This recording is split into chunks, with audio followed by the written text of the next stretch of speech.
Target enrollees sa Mangaldan National High School nasa 85% na kahit kasisimula pa lang ng enrollment period. Sundan sa report. Tiwalang pamunuan ng Mangaldan National High School, natataas pa ang bilang ng mga estudyante sa paaralan para sa school year 2023-2024 na magsisimula sa August 29.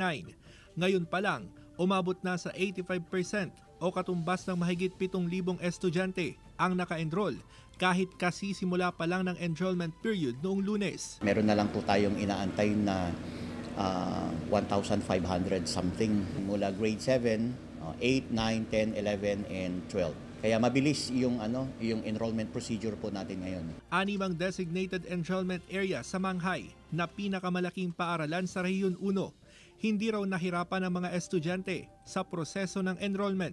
Okay lang po, madali lang din po. At ito, pauwi na rin po ako. Excited na ako balik sa eskwela. May magiging bagong friends na naman. Naghahanda na rin ang mga paaralan sa bagong K-10 matatag curriculum na inilunsad ng DepEd. Sa ilalim ng matatag curriculum, mula sa dating 7, 5 na lamang ang subject ng incoming grade 1. Partikular na rito ang language, reading and literacy, mathematics, makabansa at good manners and right conduct. Pero madaragdagan ito habang tumataas ang grade level hanggang grade 10. Kung magkakaroon man ng orientasyon para sa mga kaguruhan o lalong-lalo na sa mga punong guro, ito ay isang pagbabago na sa tingin ko naman ay matatag na edukasyon. Okay lang yan.